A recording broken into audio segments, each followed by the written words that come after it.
At dawn on Wednesday, the 17th of April, a small group of students pitched their tents at Columbia University, demonstrating against Israeli military action in Gaza and calling on their university to stop doing business with companies they see as supporting the war. They did so as Minoucha Shafik, Columbia's president, made her way to Capitol Hill to face a congressional grilling over anti-Semitism on campus and how she was tackling it. In nearly 4 hours of questioning that Wednesday, she defended actions she was already taking. Students, she said, were getting the message that violations of our policies will have consequences. The next afternoon, the Columbia president made a decision that would ignite a wildfire of protest at colleges across the United States. The students at the protest camp were trespassing, had refused to leave, and had created a harassing and intimidating environment for many of their peers, she said. She was sending in the NYPD. Soon after, officers from the largest police department in the U.S., wearing riot gear and wielding plastic handcuffs, arrested more than 100 students. The first time mass arrests had been made on Columbia's campus since Vietnam War protests more than 5 decades ago. "It was a shock to us all," said Rashida Mustafa, a doctoral student at Columbia. "I was in disbelief, but it felt like a call to action." The outrage among students was immediate. By the next day, another protest camp was established at a different lawn just a few meters away. It was much bigger than before, having swelled from a small number of tents to a congested campsite, complete with buffet-style meals of donated food, live performances, and a security team at the gate watching for infiltrators. A day later, another protest camp was set up just over 70 miles, 112 km, northeast of Columbia at Yale University in Connecticut, another elite institution. By the middle of this week, demonstrations were taking place at dozens of campuses across the country, and they stretched into the weekend. U.S. police said on Saturday they had ended another protest at Northeastern University in Boston, arresting about 100 people. The Columbia students have sparked a national movement. The students' anger over how Israel is fighting its war against Hamas has raised fraught questions for university leaders, who are already struggling with combustive campus debates around what is happening in the Middle East. How do they balance the right to protest and free speech with the need to protect other students from harm and abuse? When do they send in the police to enforce university policies, knowing heavy-handed responses will be filmed and appear instantly on millions of social media feeds? At Yale, police arrived at a protest encampment in the heart of the campus in the early hours of the 22nd of April, as many students were still asleep. Nearly 50 students were arrested after refusing to leave, with some locking arms around a flagpole. They came very quickly and with no warning. Droves of police just poured into the plaza, Chisato Kimura, a law student, told the BBC from New Haven. "Seeing a militarized force invited by Yale to come onto campus was very jarring," she added. "We were peacefully protesting." U.S. college campuses have been a flashpoint for Gaza war protests since Hamas attacked Israel on the 7th of October, killing about 1,200 people, mostly civilians, and taking 253 others back to Gaza as hostages. Since then, more than 34,000 people, most of them women and children, have been killed in Gaza, according to the Hamas-run health ministry. But the past 10 days have seen the most intense and widespread U.S. protests of the past 6 months.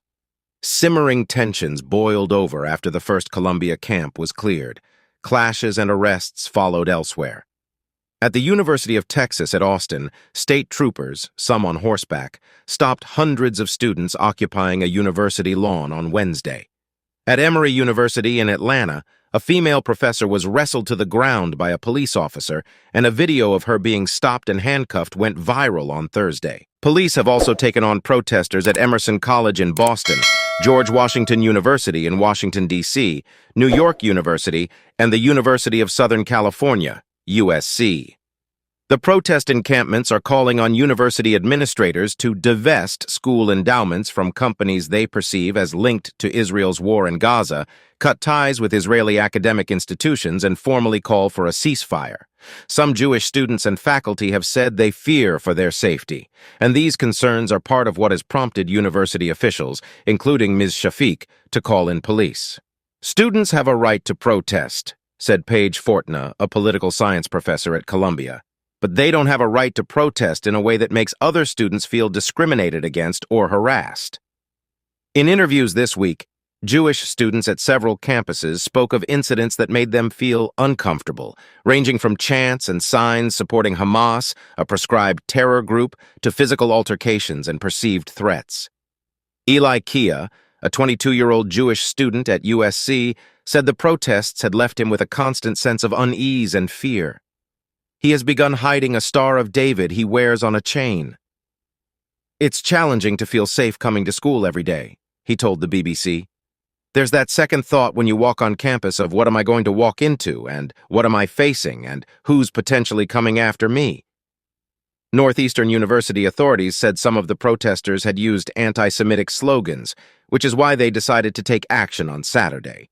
The university said the demonstration started as a student protests, but that outsiders had also joined it. Many protesters have sought to distance themselves from anti-Semitic incidents, and in some cases they have blamed outside agitators. They say that many Jewish students have joined the protests and that the focus should be on the civilian death toll in Gaza.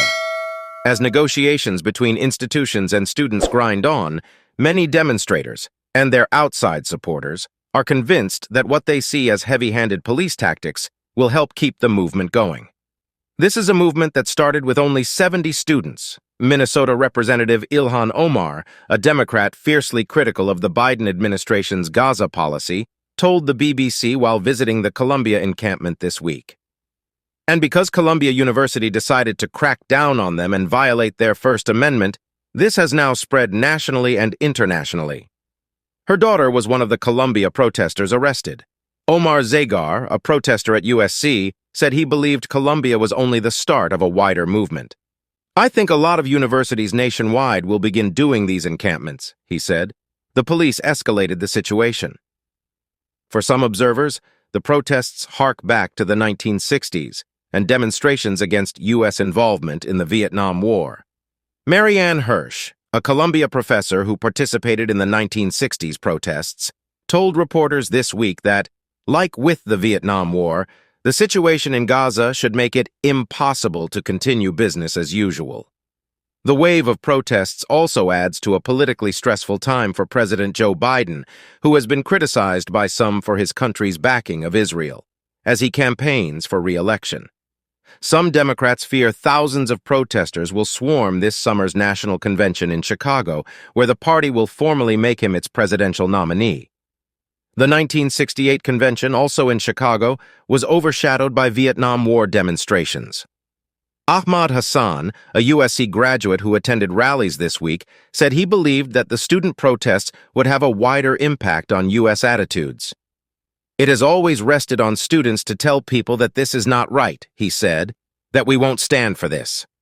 Kindly like, subscribe, and share your thoughts in the comments section.